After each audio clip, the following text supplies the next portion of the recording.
Welcome to the Bulwark Podcast. I'm Charlie Sykes. It is June 19th, 2023. It is Juneteenth Day. So celebrate. And welcome back to the podcast, Will Saletan. Thanks, Charlie. I will say, since I am from Texas, I'm very familiar with Juneteenth. It is a very big deal there. You know, it is the day that the last slaves, and it was in Texas, were informed of emancipation. So it's part of the great American story of gradual emancipation and becoming a more perfect union. Well, and also it is the beginning of what I think can be reasonably described as the second founding of the country. And I don't think that's woke, but I also think it's interesting that on the day in which we are learning and remembering about our history, that this takes place amidst this massive campaign not to learn and think about our history. Yeah. So, okay, speaking of our history, we have to start with one of the strangest flexes of our time. I think we are used to this sort of thing, but I did not ever think we would start off a podcast by quoting Bill Barr, Donald Trump's attorney general, and in many ways, one of the most deplorable and deceptive enablers of Trump's presidency. But in case you missed it, this is Bill Barr, who is increasingly sounding like he has all out of F's to give. This is Barr on CBS yesterday describing the character of his former boss.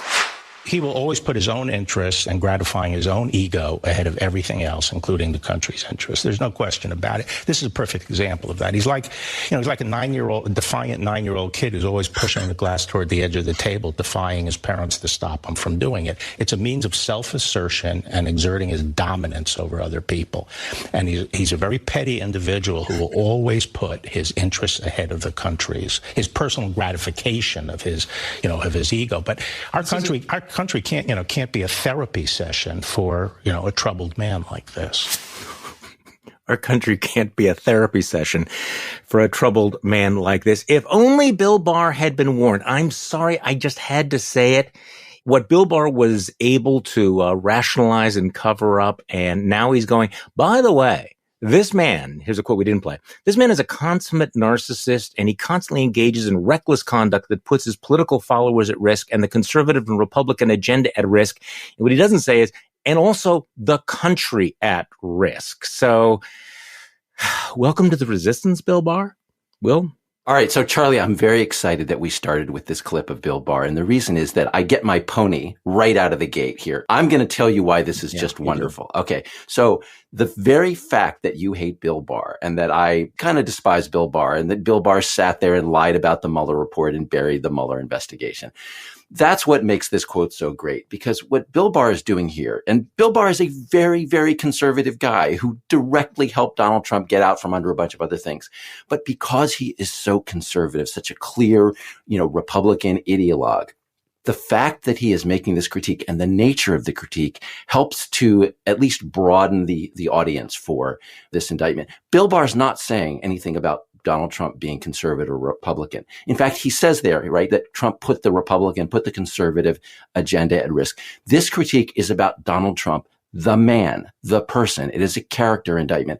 And it is really, really important for Americans who are certainly not left, but sort of moderate, perhaps center-right, maybe even some relatively conservative people like Liz Cheney who follow in that mold, to understand the nature of what is wrong with Donald Trump and why he must not be president, because we're going to get to an election and those people are going to have to decide possibly whether to vote for Donald Trump. And it is really important that they be able to tell themselves the truth, which is that they can honor conservative principles and protect the conservative agenda while at the same time voting against this consummate narcissist. Well, this may come as a surprise to you, Will, but I completely agree with you. Okay. I mean, I actually wrote my newsletter this morning. The call is coming from inside the House. And look, I mean, caveats are in order here. I mean, despite, the prominence of some of these folks, I mean, it is unlikely that they have the juice to break Trump's hold on the MAGAverse. So that 34% or whatever, no, they're not going to influence that. But there is probably a 14% of the Republican Party that is exhausted by Donald Trump and will listen, I think, or potentially could listen to folks like this. Because, unlike other critiques from the resistance or or never Trumpers who have essentially become Democrats. I mean, these voices are coming from within the conservative movement, and they could create the permission structure for other Republicans to say things out loud. And, in my newsletter, I try to put this in some context, which will add to your pony here. We use the word unprecedented a lot. I mean, there's no precedent for a twice impeached, defeated former president seeking to regain power. Mm-hmm. But this is also unprecedented because no president has ever earned the open contempt and the denunciation of so many members of his inner circle, people that he appointed to office. Now think about it. And I sort of run down the list of people who have now broken with him to one extent or another. His vice president, his attorney general, 2 secretaries of defense, Mattis and Mike Esper, 2 secretaries of state, Tillerson and Pompeo, 2 chiefs of staff, 2 national security advisors, Deputy National Security Advisor, Secretary of the Navy, his own communications director, his own press secretary, members of his cabinet, personal lawyers, all of whom are saying, look, we saw this guy up close and personal. We saw him in the raw, and we're trying to tell you how bad it is and what the consequences of a second term will be. Okay, we could spend the entire podcast relitigating why did it take you so freaking long? You were able to go through, the Russia story. You were able to go through, an insurrection, and, now you're speaking out. That's fine. Mm-hmm. But I guess this goes back to by the way, this is going to be an overused analogy over the next year. I'm going to just prepare people for it. The difference between a heart attack and cancer, they will both kill you, but the heart attack is the immediate problem. And right now we have these people sort of rushing in with the paddles. Uh-huh. We don't always get to pick, the army we go to, war with. He said, mixing his metaphors. But I agree with you about Bill Barr, and he is all out in this. So he was on, Sunday morning, and then he's also now written this scorching critique in the Free Press. And he describes Trump as a deeply flawed, incorrigible man who frequently brings calamity on himself and the country through his dishonesty and self-destructive recklessness. This is Bill Barr. Even his supporters, who can't help but acknowledge that he is his own worst enemies, know it. And then he goes through all of the rationalizations and he dismantles them, pointing out, that a lot of the excuses are just piffle, that this is really an obstruction case. And so he is throwing whatever credibility he has into this fight. So let's play a couple more sound bites that I think you highlighted on Twitter. This is Bill Barr talking about the specific issues involved with the indictment. Let's play cut number 1. The legal theory by which he gets to take battle plans and sensitive national security information as his personal papers is absurd. It's just as wacky as the legal doctrine they came up with for, having the vice president unilaterally determine who won the election. The whole purpose of the statute, the Presidential Records Act, was to stop presidents from taking official documents out of the White House. It was passed after Watergate. That's the whole purpose of it. And therefore, it restricted what a president can take. It says it's purely private, that had nothing to do with the deliberations of government policy. And he makes it clear that Donald Trump is not the victim. Now, what he says is this is not the witch hunt, because he's been willing to say that other things were witch hunt, but this is not. As Barr explains, this is a case entirely of his own making. Let's play that cut. This was a case that entirely of his own making. He had no right to those documents. The government tried for over a year quietly and with respect to get them back, which was essential that they do. And he jerked them around. And he had no legal basis for keeping them. But beyond that, when he faced a subpoena, he didn't raise any legal arguments. He engaged in a course of deceitful conduct, according to the indictment, that was a clear crime if those allegations are true. Now, I don't know how you square his indictment, his evaluation of his conduct and his character, with his statement that he would still vote for Donald Trump if he was the Republican nominee. So whatever. I mean, that's why the pony is buried in the mare. But by the way, okay, so Will, there's more. And I think that this in some ways is even better. So this is Donald Trump's own attorney general. His own Secretary of Defense, Mark Esper, was also on one of the Sunday shows on CNN. And he was also very definitive about the severity of these charges. Listen to Jake Tapper asking Esper whether he thought Trump could ever be trusted again. Let's play that. Based on your experiences working with the Trump and the actions alleged in the indictment, do you think Trump can be trusted with the nation's secrets ever again? Well, based on his actions, again, if proven true, under the indictment by the special counsel, no. I mean, it's just irresponsible action that places our service members at risk, places our nation's security at risk. You cannot have these documents floating around. They need to be secured. We know how that happens. The only authorized persons are allowed to see documents or receive information from documents. So look, we've got to take this very seriously. These are serious issues. Damn. Based on his actions, if proven true under the indictment by the special counsel, no, Donald Trump should never be again trusted with the nation's secrets. Will, does he get the Attorney General and the Secretary of Defense? There's so many threads to pull on here. Do you want to start with Esper or you want to start with Barr? I'll give you the tip ball. I'll start with Esper since we just did that one, but there's 100 things to say about what Barr said. So Esper says in there, Trump can't be trusted with our nation's secrets. He puts our men and women at risk. I just want to draw attention to the specific allegations in the indictment. I'm looking at the indictment. This is like paragraph 34 of the indictment. It's a story about what happened, and they've got an audio tape to back this up, so it's not just a story. They're going to be able to document it. This is July 2021, and Trump is, at Bedminster, and he's talking to the ghostwriter and the publisher for Mark Meadows' autobiography. And he's bringing out a document, and all the dialogue is in here, because they got the audio tape, right?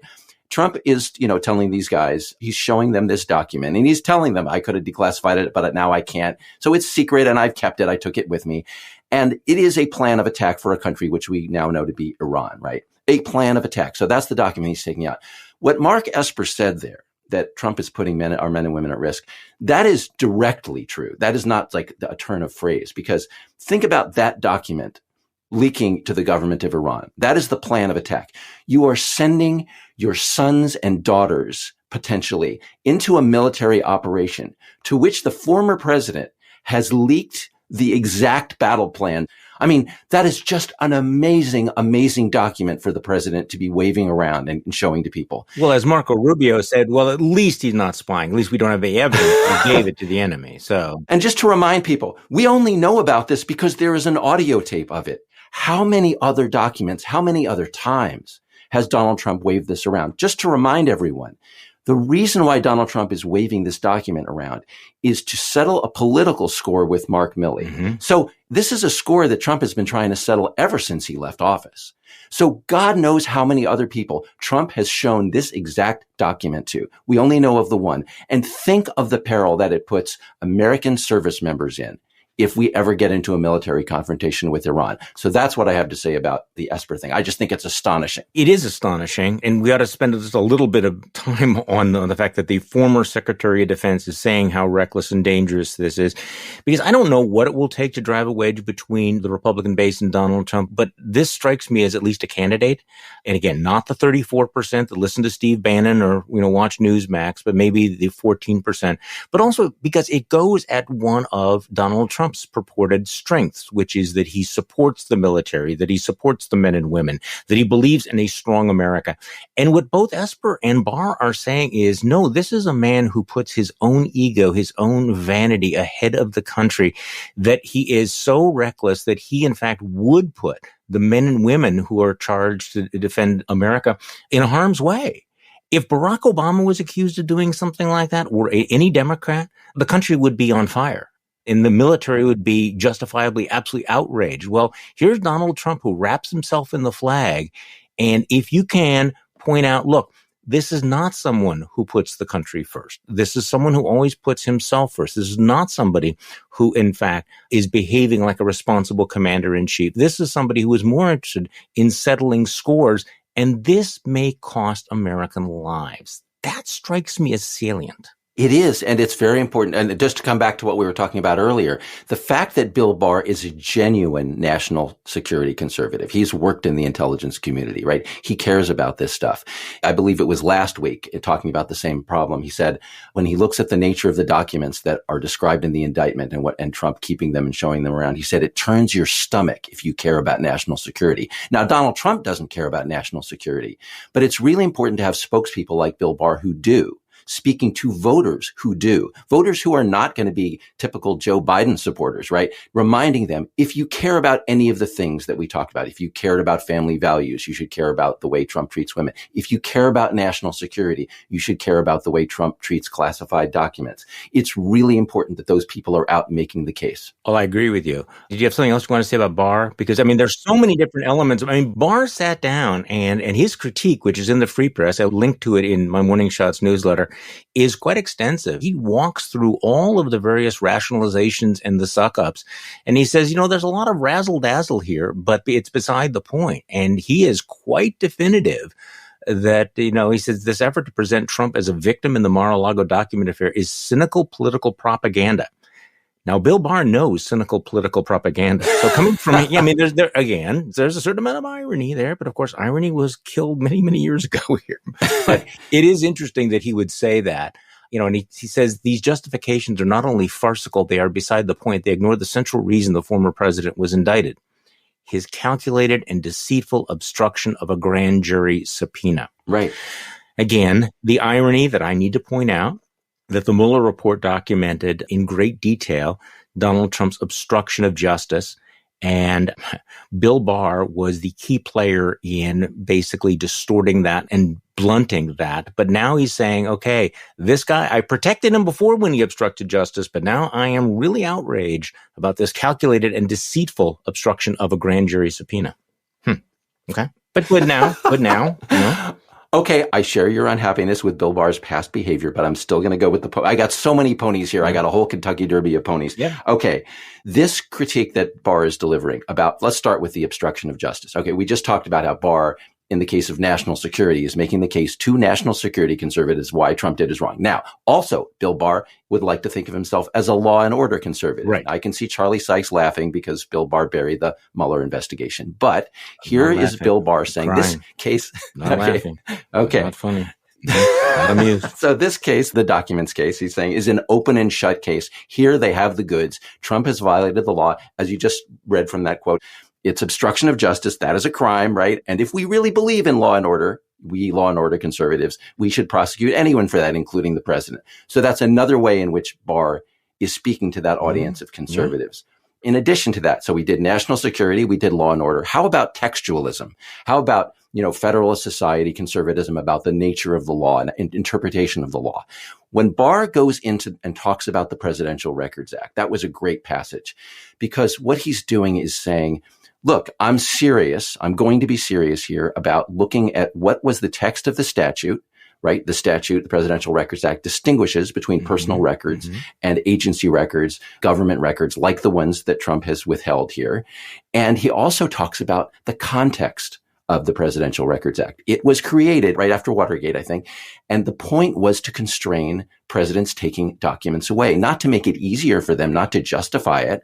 So now he's speaking to those Federalist Society types about how the law should be enforced. So that's another way in which Barr is speaking to conservatives. I love it. I think it's very helpful. I think it is too. I mean, I agree with you on all of this. In fact, they are talking to the voters who I think will decide the 2024 election. They may not decide the Republican nomination, but I'm just kind of making this number up. I was on a show with John Meacham this morning, and he was, talking about the fact that you have 34% of Americans that will basically believe anything. But, Trump has the delta of another 14% who might vote for him.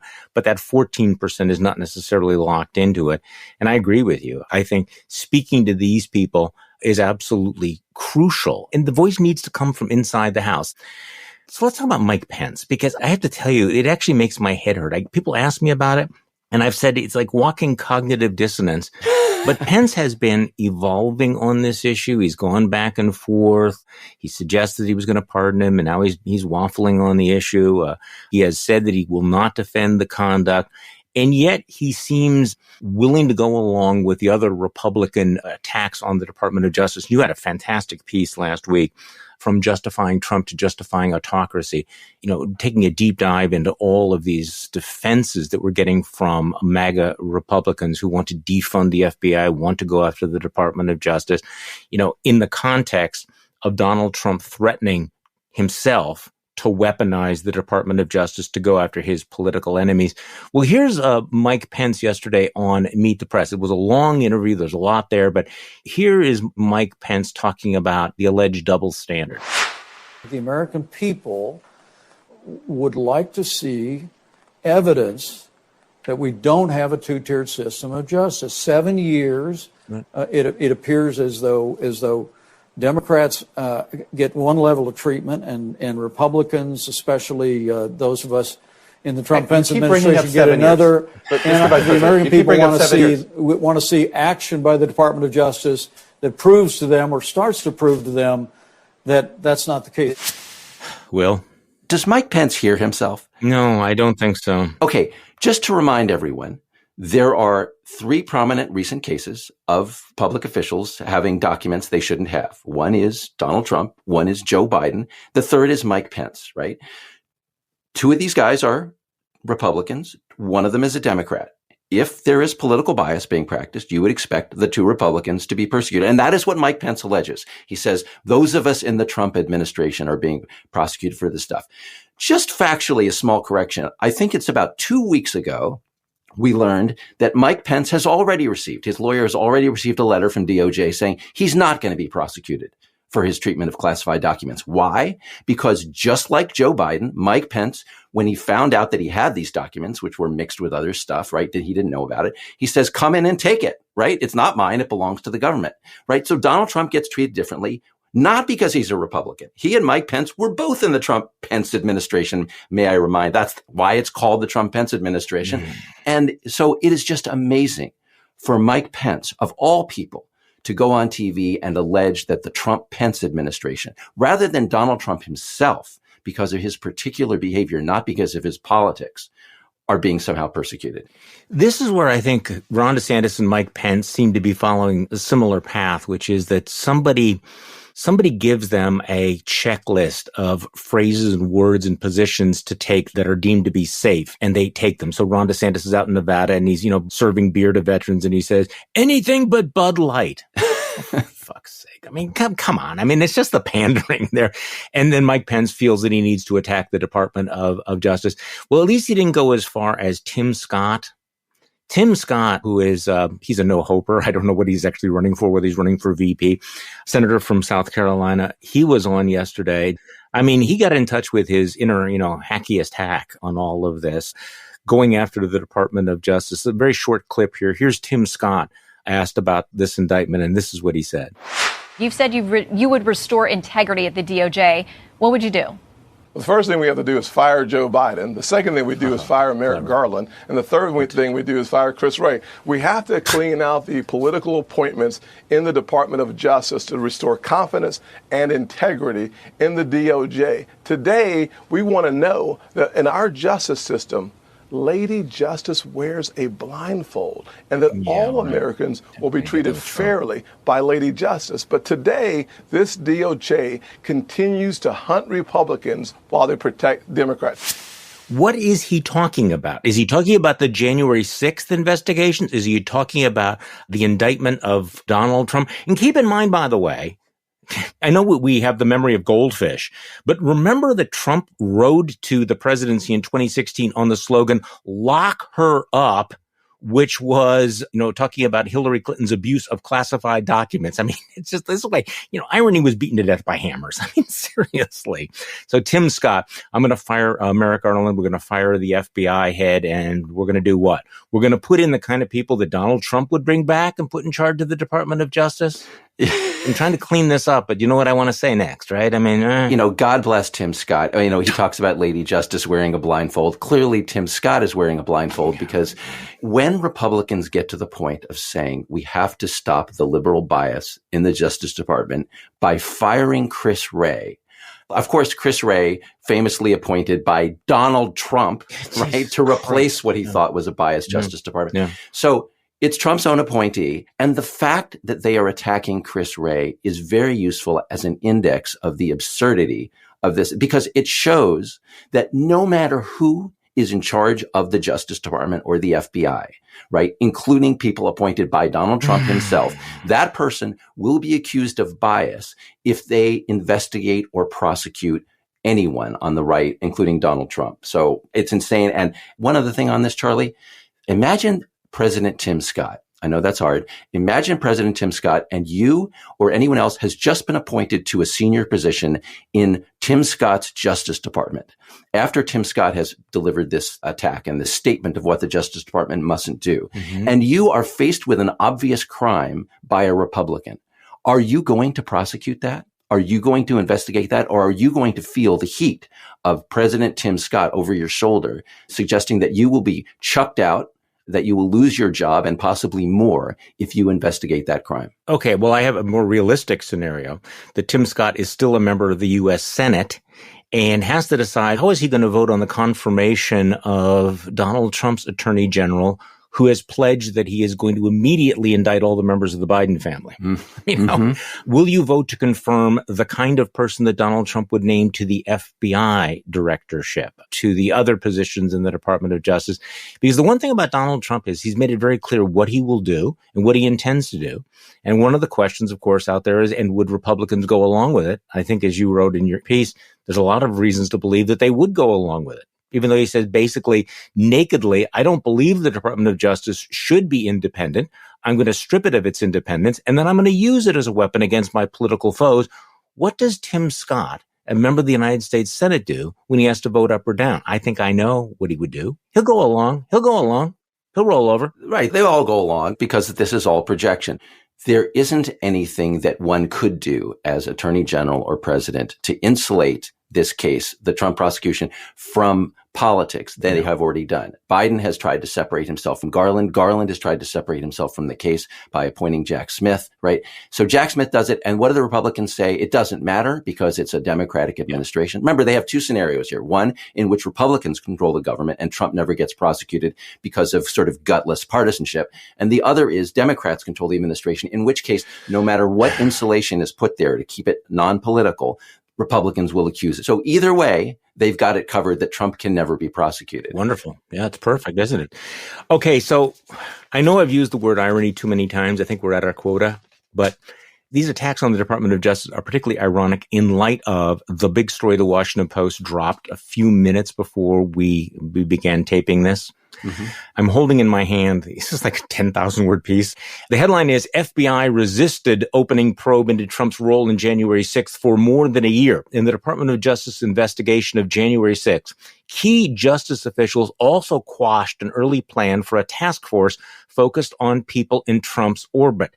Now, the interesting thing about the headline is it's FBI resisted opening this probe into Trump's role, but it goes all the way up to Merrick Garland. Let me just read you some of the key paragraphs, and let's talk about this. Because again, keep in mind that it has now become almost orthodoxy in the Republican Party that the Department of Justice has been weaponized against Republicans, right? That they are just out of control. Look what they're doing here. Well, a Washington Post investigation found that more than a year would pass before prosecutors and FBI agents jointly embarked on a formal probe of actions directed from the White House to try to steal the election. Even then, the FBI stopped short of identifying the former president as a focus of that investigation. A wariness about appearing partisan, institutional caution, and clashes over how much evidence was sufficient to investigate the actions of Trump and those around him all contributed to the slow pace. Merrick Garland and the Deputy Attorney General Lisa Monaco charted a cautious course aimed at restoring public trust in the department, while some prosecutors below them chafed, feeling that top officials were shying away from looking at evidence of potential crimes by Trump and those close to him, the Post found. So many of the concerns, is Merrick Garland really, dragging his feet here? Is he really, moving at, quietly at the warp speed? I think we're getting the answer to that right now. Okay, so I'm going to jump down a little bit. Whether a decision about Trump's culpability for January 6th could have come any earlier is unclear. The delay in examining that question began before Garland was even confirmed as Attorney General. Sherwin, senior Justice Department officials, and Paul Abadie, the top deputy to FBI Director Christopher Wray, quashed a plan by prosecutors in the United States Attorney's Office to directly investigate Trump associates for any links to the riot, deeming it premature, according to 5 individuals familiar with the decision. Instead, they insisted on a methodical approach, focusing first on rioters and going up the ladder. That strategy was embraced by Garland, Monaco, and Wray. They remained committed to it, even as evidence emerged of an organized, weeks-long effort by Trump and his advisors before January 6th to pressure state leaders, justice officials, and Vice President Mike Pence to block the certification of Biden's victory. In the weeks before January 6th, Trump supporters boasted publicly that they had submitted fake electors on his behalf, but the Justice Department declined to investigate the matter in February 2021, the Post found. The department did not actively probe the effort for nearly a year, and the FBI did not open an investigation of the elector scheme until April 2022, about 15 months after the attack. Okay, 2 more paragraphs. The Justice Department's painstaking approach to investigating Trump can be traced to Merrick Garland's desire to turn the page from missteps, bruising attacks, and allegations of partisanship in the department's recent investigation of both Russia's interference in the 2016 presidential election and Hillary Clinton's use of a private email server. Inside Justice, however, some have complained that the Attorney General's determination to steer clear of any claims of political motive has chilled efforts to investigate the former president. You couldn't use the T word, said one former justice official briefed on prosecutors' discussions.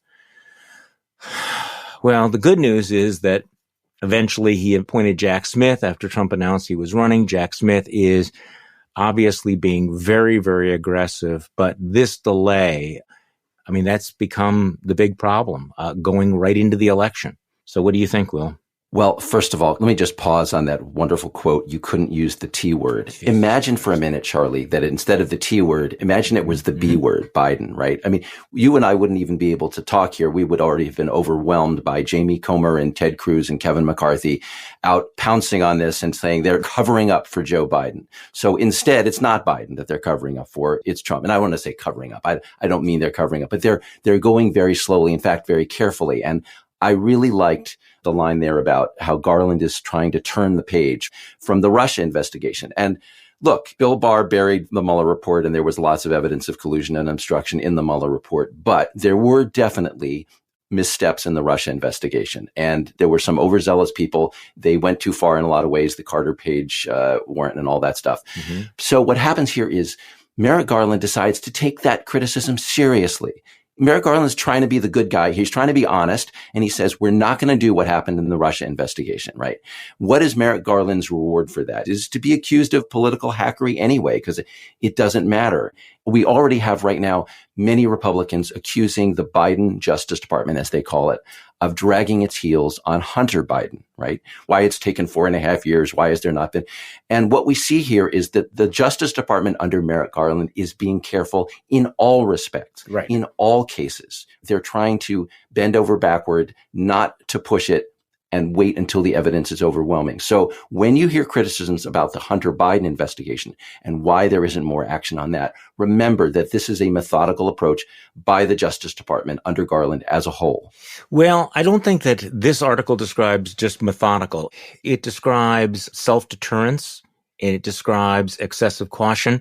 And it strikes me as another example of the asymmetric political and legal warfare that we saw in the Mueller investigation, that Bob Mueller was playing by old rules. He underestimated what Trump world was like. You have this absolutely shameless political figure who is willing to say and do anything in a political party that's willing to back him. And here you have Bob Mueller coming in, and he brings a pen to a gunfight. He's playing by Marquis of Queensberry rules when, in fact, it's the Thunderdome.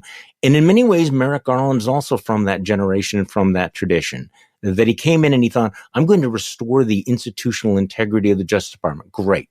And he made that very clear from day one, that he wanted to depoliticize it. But that also showed that he did not understand the moment he was in, or the stakes, or the adversaries to the rule of law. This is a read it and weep piece, I'm afraid.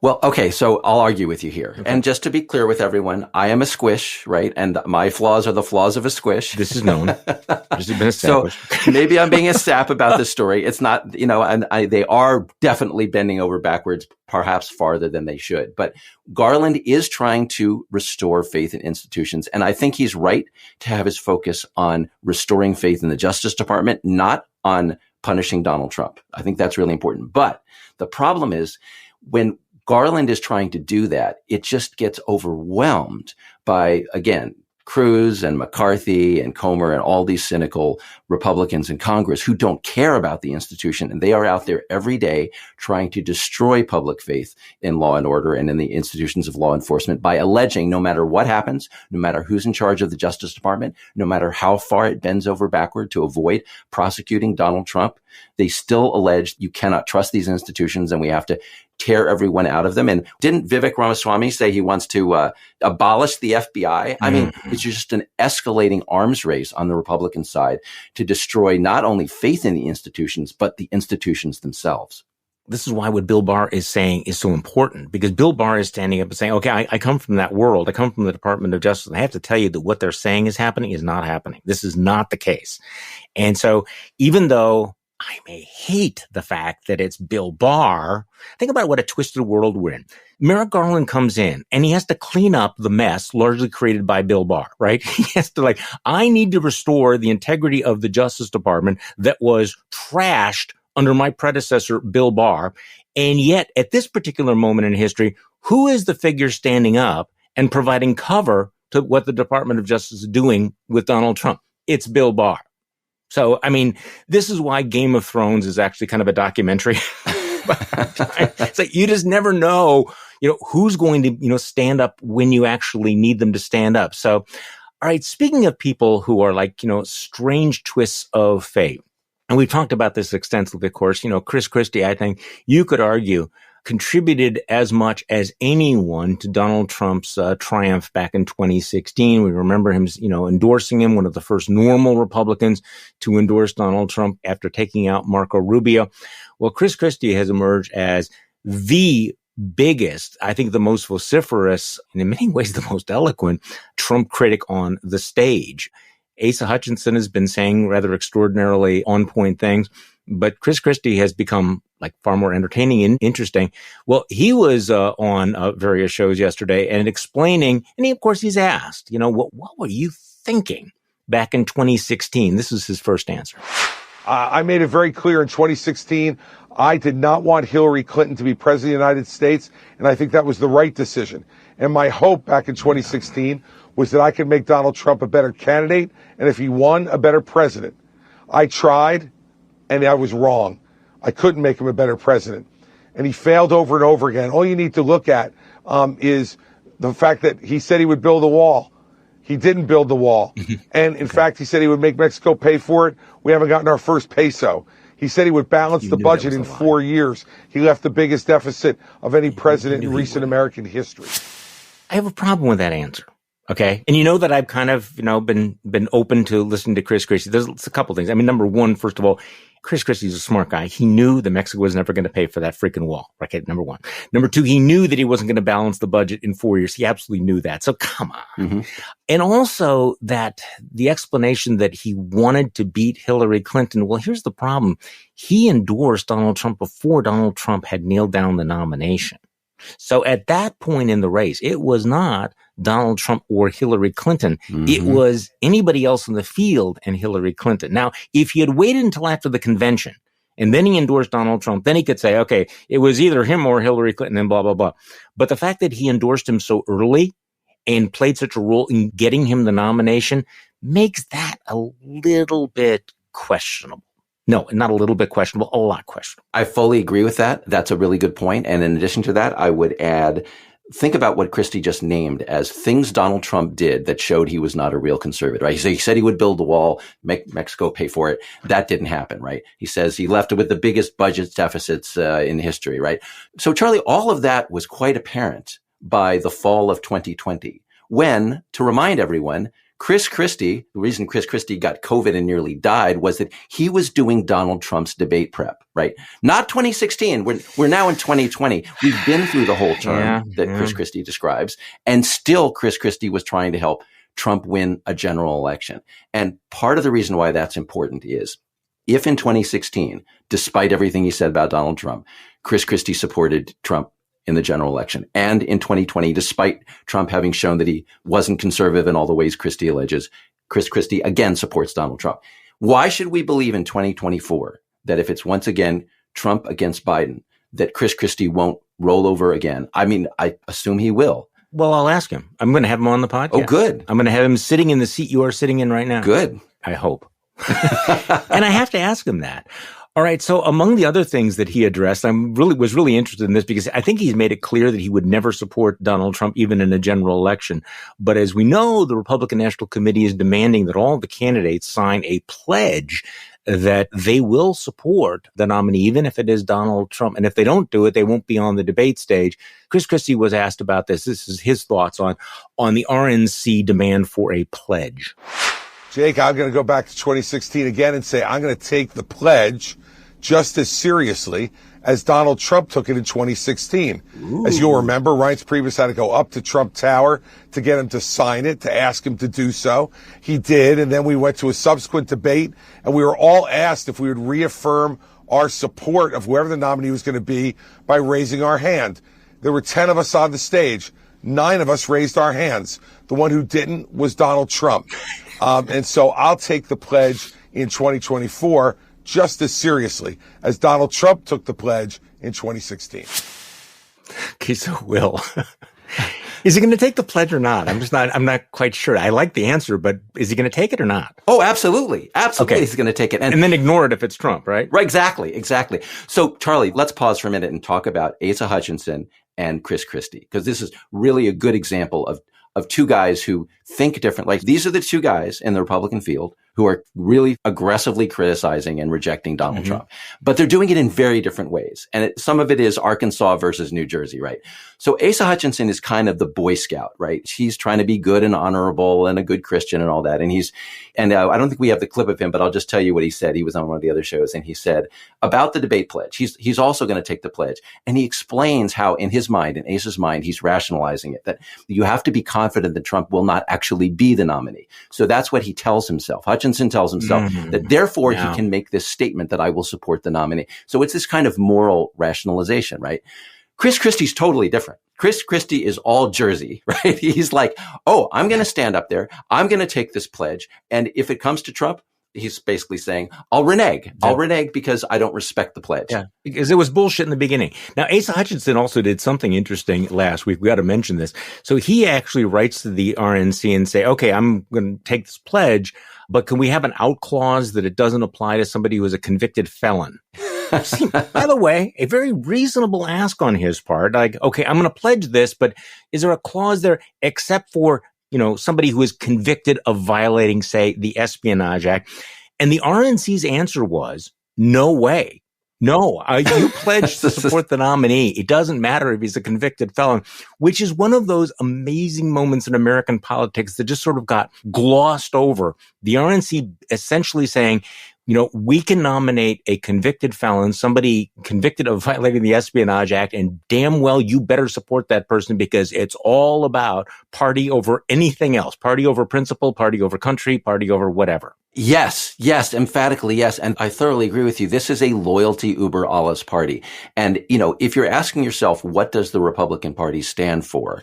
At this point, the answer is there is no constraining principle on supporting the nominee, which is another way of saying nothing else matters. Nothing at all matters. Right. There is no violation of the traditional Republican platform. There is no violation of the law. There is no violation of the Constitution that will stop them from demanding loyalty. See, none of this is hyperbole. I mean, this is the codification of the shoot somebody in the middle of Fifth Avenue, right? Yes. I mean, literally, it's like, okay, Asa Hutchinson, Ronna Romney McDaniel, if in fact the nominee has in fact murdered someone in the middle of the street, then it doesn't apply, right? And Daniel's answer is no, screw that.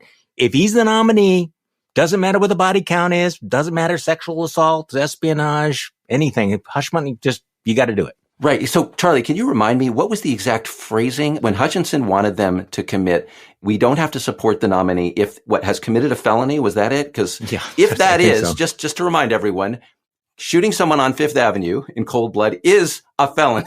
So rejecting the pledge is rejecting the Fifth Avenue shooting as a criterion.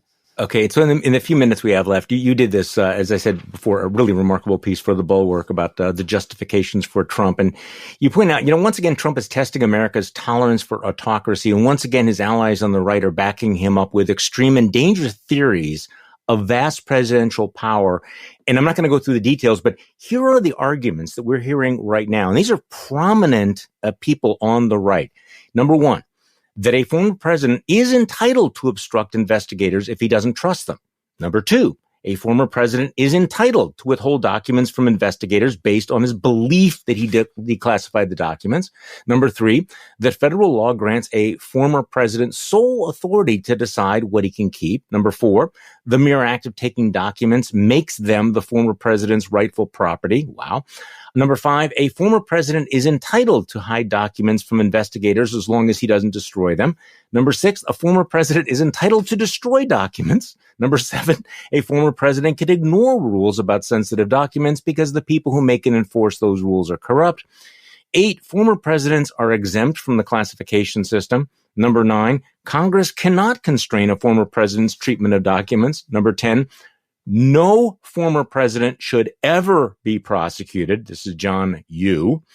And number 11, prosecution of a former president who seeks re-election is like a coup. As you point out, there seems to be no limit to the unilateral authority Republicans will grant Trump. That's the bottom line, isn't it? Yeah. I mean, Trump himself, remember, at Bedminster right after the arraignment, he delivers the speech and he says that as a former president, he has unconstrained authority. He said, I have an absolute right, to do what I want with these documents. So he's claiming essentially he's claiming autocratic power. And so, this is one of the things that I learned from writing that long story about Lindsey Graham. It is, you don't have to think of yourself as an authoritarian party to become an authoritarian party. What happened in the case of Donald Trump, and it's continuing to happen, is Trump just keeps crossing one line after another. He claims one increasingly vast power after another, absolute rights, unconstrained, authority. And his party simply defends every claim. They follow in his wake, defending whatever he said. And so it's a progressive step where you end up rationalizing that nobody can constrain him at all because he did these things. And if we were to constrain him, then we'd have to prosecute him, and we don't want to do that. So we would like to think that when Trump left the White House, that might have stopped. It has not stopped. And the documents case is an illustration of the continuation of this progressive authoritarianism in the Republican Party. It not only has not stopped, you could make the case that, in fact, it has accelerated and will continue accelerating even after Trump leaves the political scene, because now we have what I'm struck by is the willingness, particularly of congressional Republicans, to internalize obstruction of justice as part of their mission. Mm-hmm. I mean, that they will use the power of Congress to stop this investigation, that this has actually become, it's not that we're accusing them of obstructing justice. They're going, yes, and here are the tools we will use to obstruct justice. And then this incredible hostility to the rule of law in the context of Donald Trump explicitly threatening to strip the Department of Justice. I keep coming back to this. I mean, he is saying, the leader of this party, the presumptive nominee, is saying, I basically don't believe in the independence of the Justice Department. I will use it to go after my political opponents. And what do we hear from Republicans? Fine, you will have complete control. And if he gets back into power, if they accept this idea, then there will be no check and balance. And of course, coming back to the various ironies, it was, of course, Bill Barr. One of the reasons why he became Attorney General was he believes in that concept of the unitary executive, which basically all power in the executive branch flows from the president, and the president has few restraints on his power. So again, the phrase, you built this, you did this, is way overused, and I'm a little sensitive about it for obvious reasons. But in Bill Barr's case, it's like, Bill, what did you think would happen when you basically write this letter saying, make me the Attorney General, Mr. Trump, and I will make you the most all-powerful president ever? And it's like, wow, that turned out not to be a good idea. Yeah. Well, look, there's going to be a real test if Donald Trump gets the Republican nomination. What all of these people have said during the course of the build-up to that doesn't matter. What matters is, what do you do in the moment when this guy, who is explicitly threatening, no, he's not threatening, he's saying he will weaponize the Justice Department against what he called the Biden family, the whole family, and is obviously claiming authoritarian powers for himself.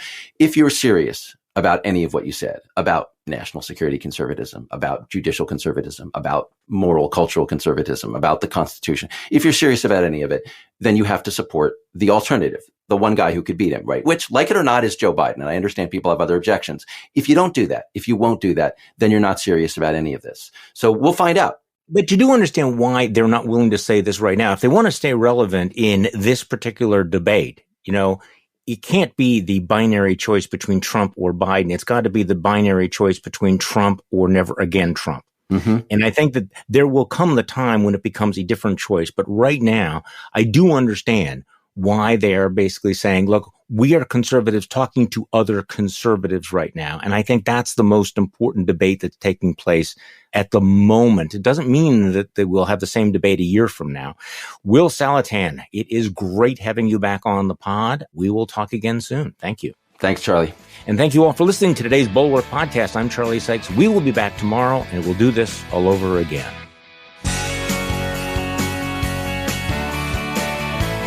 The Bulwark Podcast is produced by Katie Cooper and engineered and edited by Jason Brown.